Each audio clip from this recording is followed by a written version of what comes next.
प्रिय विद्यार्थियों नमस्कार। आज हम ध्रुव स्वामिनी नाटक के आधार पर शिखर स्वामी का चरित्र चित्रण इसका हम अध्ययन करेंगे। आज क्या क्या उनमें चारित्रिक विशेषताएं थी।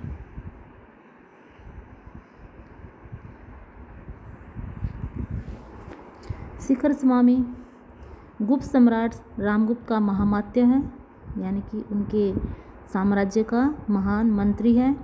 उसके ही छल आयोजन यानी कि उसके छल प्रपंचों के द्वारा रामगुप्त सिंहासन पर बैठने में कामयाब हो जाते हैं।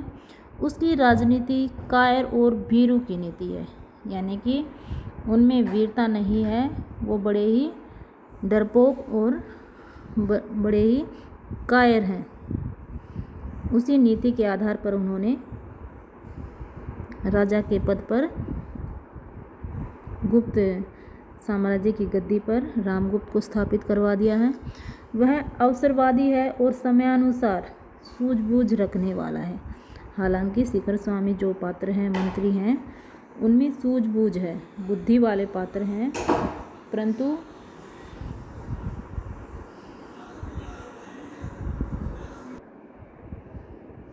प्रिय विद्यार्थियों नमस्कार। आज हम ध्रुव स्वामिनी नाटक के आधार पर शिखर स्वामी के चरित्र का अध्ययन करेंगे कि उनमें क्या क्या चारित्रिक विशेषताएं थी। शिखर स्वामी गुप्त सम्राट रामगुप्त का महामात्य है।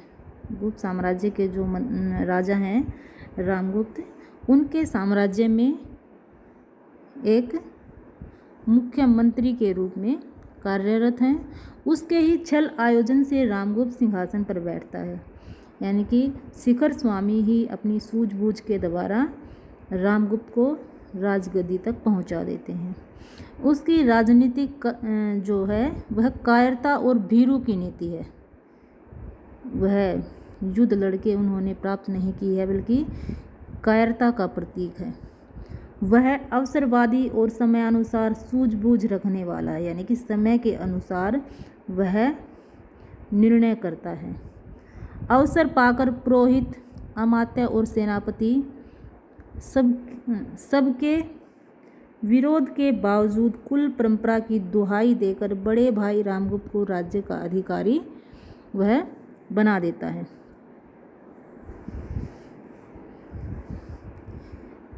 सभी के सहयोग से रामगुप्त राजा बनने में सफल हो जाते हैं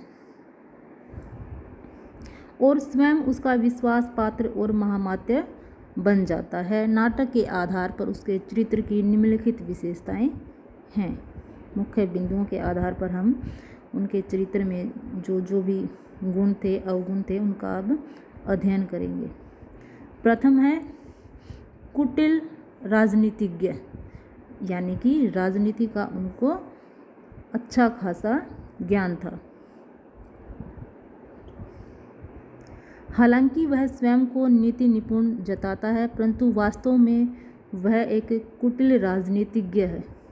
वह कहता है कि न्याय की ही खातिर मैंने सबके विद्रोह करने पर भी और सम्राट समुद्रगुप्त की आज्ञा के विरुद्ध रामगुप्त का समर्थन किया। यहाँ पर अपनी बुद्धिमत्ता, अपनी राजनीतिज्ञता का परिचय देते हैं कि मैंने न्याय के विपरीत और सम्राट समुद्रगुप्त की आज्ञा के विरुद्ध रामगुप्त का समर्थन किया है, उनका पक्ष लिया है। रामगुप्त संधि प्रस्ताव मानने की इच्छा प्रकट करने से पूर्व शिखर को कहता है कि मैंने जो उपाय सोचा है उस पर क्या तुम सहमत हो। तो शिखर स्वामी कहता है, रामगुप्त पूछते हैं शिखर स्वामी से कि मैंने जो सोचा है क्या तुम उससे सहमत हो।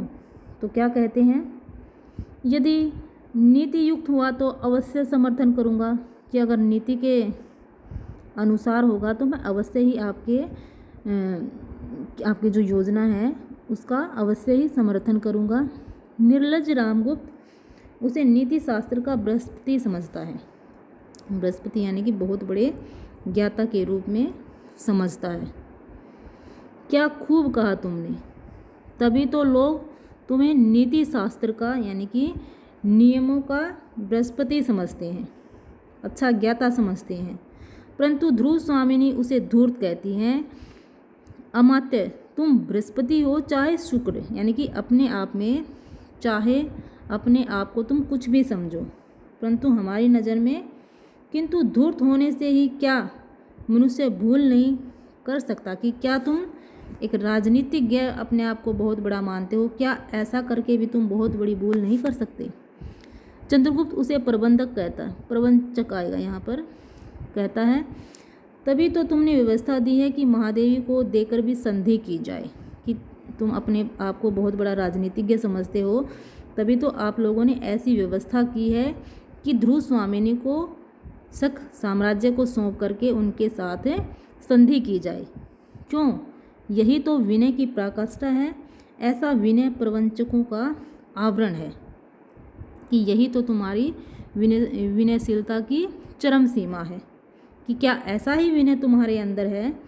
ऐसा विनय तो तुम्हारी धोखेबाजी का, तुम्हारे आडंबरों पर एक पर्दा डालने के समान है। यानी कि ऐसा करके तुम अपनी धोखेबाजी पर एक पर्दा डालना चाहते हो। चंद्रगुप्त कहते हैं शिखर स्वामी को।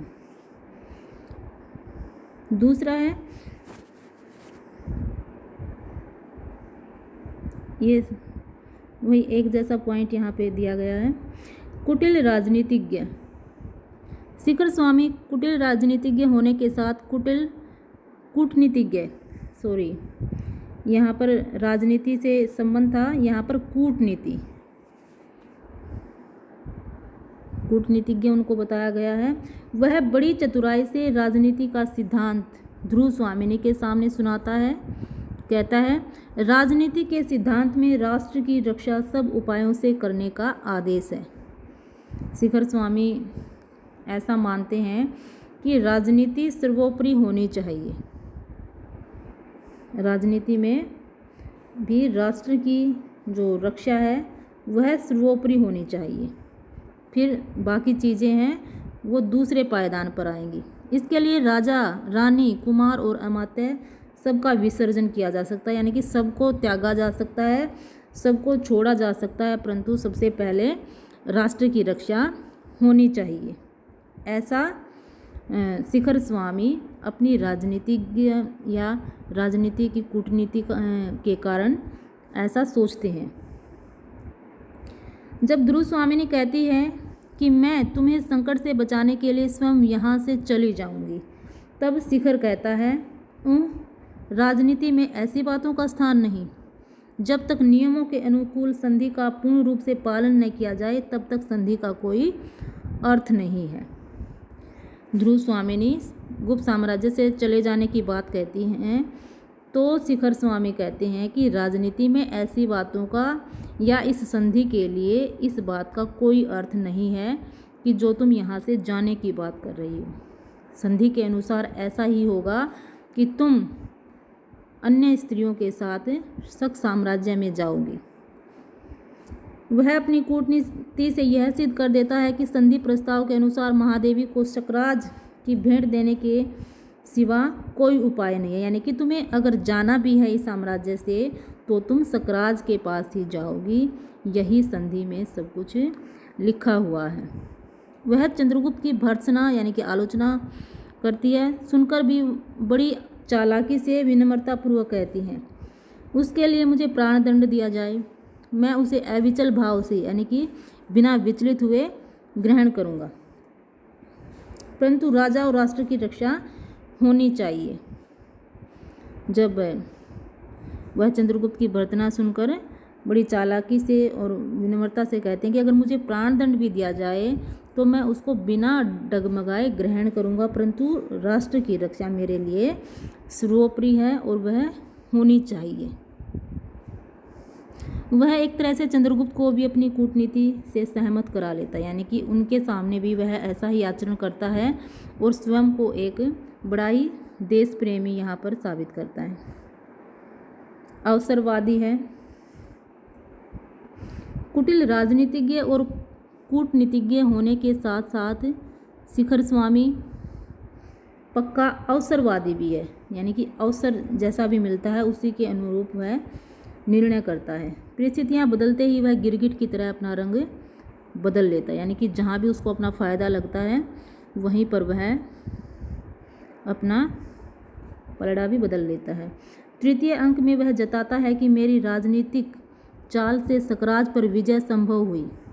वह बड़ी चतुराई से चंद्रगुप्त और ध्रुव स्वामिनी के विरोध को शांत करना चाहता है, पर जब देखता है कि स्थिति बदल गई है तो वह कहता है, इस कलह को मिटाने के लिए हम लोगों को परिषद का निर्णय माननीय होना चाहिए। मुझे आपके आधिपत्य से कोई विरोध नहीं है, किंतु सब काम विधान के अनुकूल होना चाहिए, यानी कि जो भी कार्य है वो नियम के अनुसार ही होना चाहिए। मुझे आपके आधिपत्य से कोई शिकायत नहीं है।